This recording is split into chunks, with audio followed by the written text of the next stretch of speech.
अगर आप भी धान की खेती करते हैं तो धान की खेती में सबसे आवश्यक होता है नर्सरी प्रबंधन। यानी कैसे हम नर्सरी तैयार करें, कब हमें बीज की बुआई करनी है, अच्छे से हमें कैसे किस्म का चयन करना है, ये तमाम जानकारी आपको पहले से ही पता होनी चाहिए ताकि जो हमें नुकसान होने वाला है उसके प्रति हम पहले से ही सचेत हो जाएं। नमस्कार किसान भाइयों, इंडियन एग्री हेल्प चैनल पे आप सभी का स्वागत है।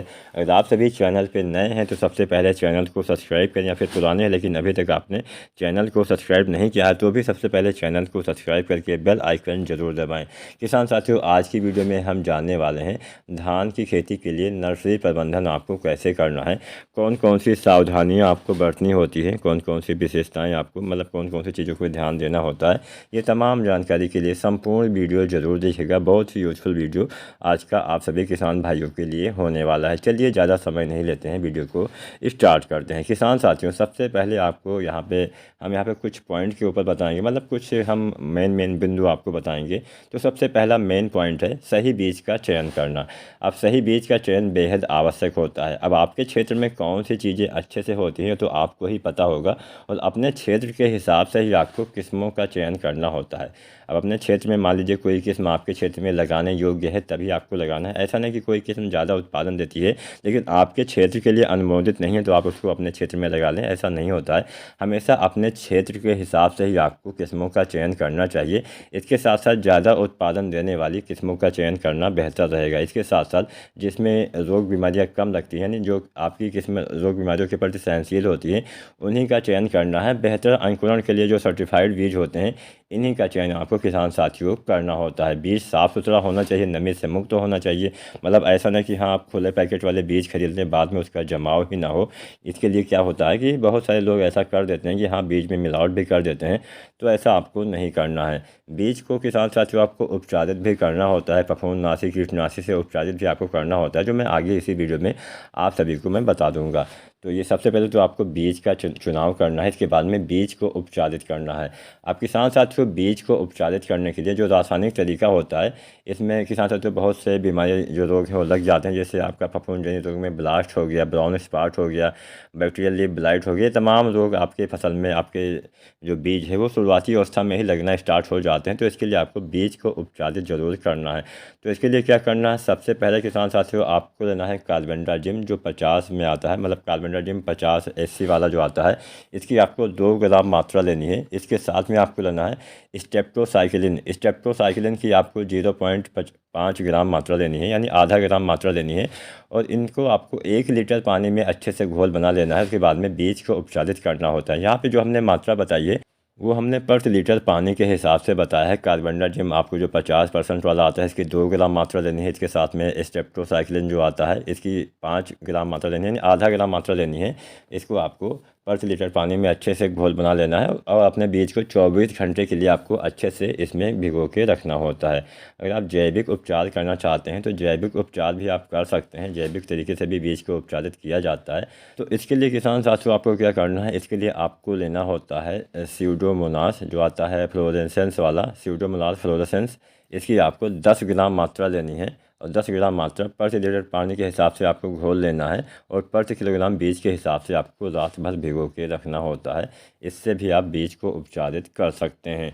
अब ये तो हमने बीज को उपचारित कर लिया, इसके साथ में हमने किस्मों का चयन कर लिया। अब हम थोड़ा सा आगे बढ़ते हैं। आगे आपको क्या सावधानी बरतनी होती है किसान साथियों, सब इसके बाद में आपको ध्यान देना है कि आपको नर्सरी कब लगानी चाहिए। अब नर्सरी लगाने का समय भी आपको पता होना चाहिए, तभी आप अच्छे से समय पे नर्सरी लगा पाएंगे। सबसे पहले यहाँ पे हम बात करेंगे कम समय में पकने वाली हाइब्रिड धान की किस्मों के बारे में। तो कम समय में पकने वाली हाइब्रिड धान की किस्मों की आप नर्सरी किसान साथियों आप मई के दूसरे सप्ताह से 30 जून तक आप लगा सकते हैं। लास्ट मई से आप मान सकते हैं, लास्ट मई से आप 30 जून तक आसानी से कम समय में तैयार होने वाली हाइब्रिड धान की किस्मों की नर्सरी तैयार कर सकते हैं। जो मध्यम अवधि में हाइब्रिड धान की किस्में तैयार होती हैं, इसकी नर्सरी आप मई के दूसरे सप्ताह तक लगा सकते हैं। मध्यम अवधि वाली किस्मों की मई के दूसरे सप्ताह तक आप नर्सरी तैयार कर दीजिएगा। लीजिएगा। इसके साथ में अगर आप बासमती धान की खेती करते हैं तो बासमती धान की नर्सरी आप जून के मतलब 1 जून से 15 जून तक सबसे अच्छा समय माना जाता है। तो वहाँ पे आप बासमती धान की नर्सरी आप जून के महीने में तैयार कर लीजिएगा। तो यहाँ पे आपने नर्सरी के बारे में जान लिया। जो कम दिन में तैयार होने वाली हाइब्रिड धान की किस्में हैं वो मई के दूसरे सप्ताह से और 30 जून तक आप लगा सकते हैं। जो मध्यम अवधि में हाइब्रिड धान की किस्में तैयार होती हैं वो मई के दूसरे सप्ताह तक आपको उसकी नर्सरी लगा देनी चाहिए। इसके साथ साथ जो बासमती धान की किस्में हैं वो आप जून मतलब 1 जून से लेकर 15 जून 20 जून तक इसकी नर्सरी आप डाल सकते हैं। तो यहाँ पे तो आपने जान लिया कि हाँ आपको नर्सरी कब डालनी चाहिए। अब हम थोड़ा सा आगे बढ़ते हैं कि हमें खेत की तैयारी कैसे करनी है, कैसे हमें नर्सरी प्रबंधन करना है। तो सबसे पहले यहाँ पे हम मिट्टी का चयन भी आपको काफ़ी ध्यान रखना होता है, खेत का चयन। और खेत का चयन में 2-4 बातें आपको ध्यान रखनी होती हैं। सबसे पहले किसान साथियों, हमेशा उपजाऊ वाली मिट्टी का आपको चयन करना है। जो अच्छे जिसमें अच्छी उर्वरा शक्ति हो उसी मिट्टी का चयन करना है। इसके साथ साथ बहुत जो सख्त वाली मिट्टियाँ होती हैं, कुछ मिट्टी हमारी चिकनी मिट्टी में गिनी जाती है, बहुत कंकरीली पथरीली मिट्टी, ऐसी मिट्टी जिसमें जड़ें आसानी से फैल ना पाती हों, ऐसी मिट्टी में आपको धान की नर्सरी नहीं लगानी है। मतलब बहुत हार्ड मिट्टी में नहीं लगाना है। हमेशा जो आपकी बलुई दोमट या फिर कुछ ऐसी मिट्टियाँ होती हैं जो थोड़ा सा भुरभुरी टाइप की होती हैं, उसमें अगर आप नर्सरी लगाते हैं तो उसमें बाद में जड़ों को ज़्यादा नुकसान नहीं होता। क्योंकि जो हम नर्सरी के पौधे उखाड़ते हैं उस समय काफ़ी ज़्यादा अगर जड़ों को नुकसान हो जाता है तो पौधा रिकवर होने में थोड़ा सा ज़्यादा समय ले लेता है, जिससे आपको ही दिक्कत होने वाली है। तो यहाँ पे हमेशा जो बलुई दोमट मिट्टी आती है, फिर ऐसी ही कोई मिट्टी जिसमें आसानी से जड़ें आसानी से फैल सकें, उसके बाद में आसानी से उखड़ भी सकें, बहुत ज़्यादा चिकनी मिट्टी ना हो, उसमें आप लगा सकते हैं। इसके साथ साथ सूखी भूमि का चयन करना, उपजाऊ भूमि का चयन करना। साथ में जो आप मिट्टी जहाँ पे आप नर्सरी लगाते हैं वहाँ की मिट्टी, वहाँ का जो खेत है थोड़ा सा ऊंचाई पे होना चाहिए। ऐसा नहीं कि मान लीजिए बाई चांस कभी कभी बरसात हो गई, आपने नर्सरी डाल दिया, पानी भर गया, पानी नहीं निकल रहा, तो वहाँ पे भी समस्या आ जाएगी। तो आपको पानी के संसाधन के साथ साथ पानी निकालने की पर्याप्त व्यवस्था भी आपको करनी पड़ेगी। मान लीजिए बाई चांस, हालांकि ऐसा होता तो नहीं है लेकिन कई बार हो भी जाता है, प्राकृतिक है, कुछ भी हो सकता है, कभी भी हो सकता है, बरसात का कोई तो ठिकाना है नहीं कब बरसात हो जाए।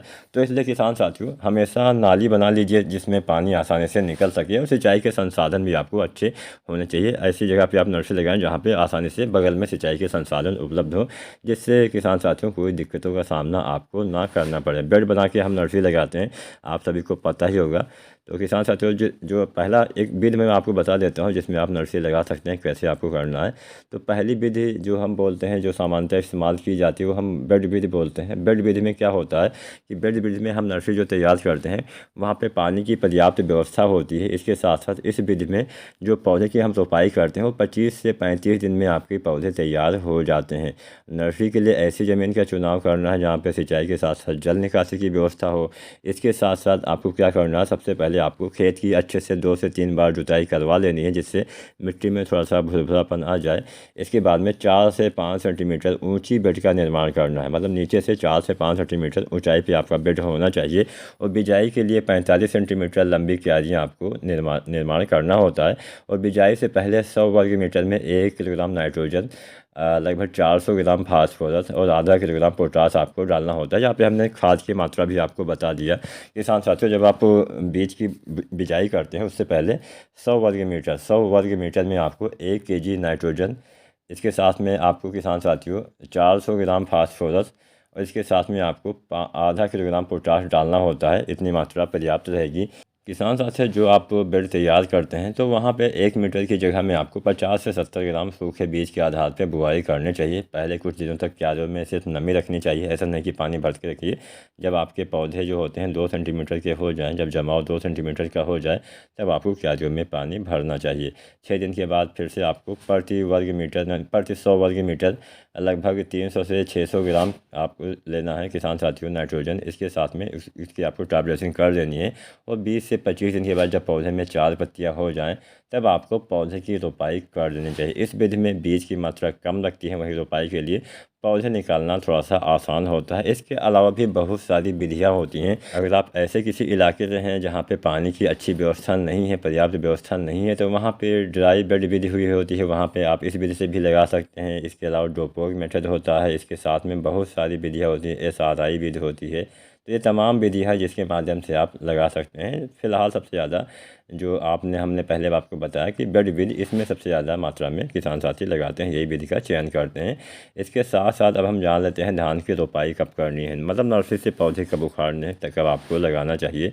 तो किसान साथियों, धान की रोपाई करने के लिए जब आपकी नर्सरी के पौधे लगभग 20 से 25 दिन के हो जाते हैं तब आपको इसकी रोपाई कर देनी चाहिए। काफ़ी अच्छा समय किसान साथियों माना जाता है रोपाई करने का। और जब भी आप रोपाई करें तो उससे एक दिन पहले आपको नर्सरी में सिंचाई कर देना चाहिए, जिससे पौधे निकालने में आसानी हो। जब आप एक दिन पहले सिंचाई कर देंगे तो वहाँ पे मिट्टी में नमी हो जाएगी, नमी की वजह से जड़ें आसानी से बाहर निकल पाएंगी, मिट्टी हमारी थोड़ी सी मुलायम हो जाती है, जिससे हमें ज़्यादा दिक्कत नहीं होती है नर्सरी निकालने में। तो यहाँ पे इस बात का ध्यान रखिएगा कि एक दिन पहले अगर आप हल्की सी सिंचाई कर देते हैं तो ये समस्या नहीं होने वाली है, आसानी से आप निकाल पाएंगे नर्सरी को। इसके बाद में आपको फिर से क्या करना है, इसके बाद में आपको जड़ों को भी संशोधित करना होता है। तो इसके लिए किसान साथियों आपको क्या करना है, जो कार्बेंडाजिम आती है 75% WP में, इसकी आपको 2 ग्राम मात्रा लेनी है। इसके साथ में आपको लेना है स्टेप्टोसाइक्लिन, इसकी आपको आधा ग्राम मात्रा लेनी है। इनको आपको 1 लीटर पानी में घोल लेना है। इसके बाद में इस घोल में पौधे की जड़ों को कम से कम 20 मिनट तक भिगो के रखना होता है। इसके बाद में आसानी से आप नर्सरी तैयार मतलब नर्सरी को अपने पौधे में रोपाई कर सकते हैं। किसान साथियों, अच्छी बारिश के बाद जून के तीसरे सप्ताह से जुलाई तक आपको पौधे की रोपाई कर देनी चाहिए। सामान्य तौर पर धान की रोपाई के लिए कतार से कतार की दूरी 20 सेंटीमीटर के आसपास रखनी होती है। पौधे से पौधे की दूरी 10 सेंटीमीटर तक रखनी चाहिए। एक जगह पे आप 2 से 3 पौधे लगा सकते हैं। किसान साथियों, आजकल बहुत सारे ऐसे तरीके भी आ गए हैं जिसमें हम मशीनों से भी रोपाई कर सकते हैं, लेकिन वो थोड़ा सा महंगा ज़रूर पड़ता है। गांव देहात में आसानी से मजदूर मिल जाते हैं। तो अगर आपके पास अच्छे संसाधन हैं तो आप मशीनों के जरिए भी रोपाई कर सकते हैं, नहीं है तो आप वही परंपरागत विधि से भी रोपाई करके अच्छी खासी धान की पैदावार ले पाएंगे। तो उम्मीद करते हैं आज की वीडियो में हमने बहुत सारे तरीके, बहुत सारी चीज़ें आपको बता दी कि आपको बीज का चयन कैसे करना है, आपको बीज को उपचारित कैसे करना है, रासायनिक तरीका क्या है, जैविक तरीका क्या है, इसके साथ साथ धान के खेत का प्रबंधन कैसे करना है, किस विधि से हमें नर्सरी लगानी चाहिए। इसके साथ साथ हमने आपको बताया कि आपको कब पौधे की रोपाई करनी चाहिए। तो ये तमाम जानकारी अगर आपने अभी तक नहीं देखी तो फिर से आप मेरी वीडियो देख सकते हैं। और आपके मन में कोई भी सवाल हो, कुछ भी चीज़ आपको समझ में नहीं आई है, नीचे कमेंट बॉक्स से अपने सारे सवाल, सारे जवाब हमसे ले सकते हैं। हम आपके सारे सवालों के जवाब देने की पूरी कोशिश ज़रूर करेंगे। वीडियो पसंद है जो तो लाइक ज़रूर करना और चैनल को सब्सक्राइब ज़रूर करें। धन्यवाद।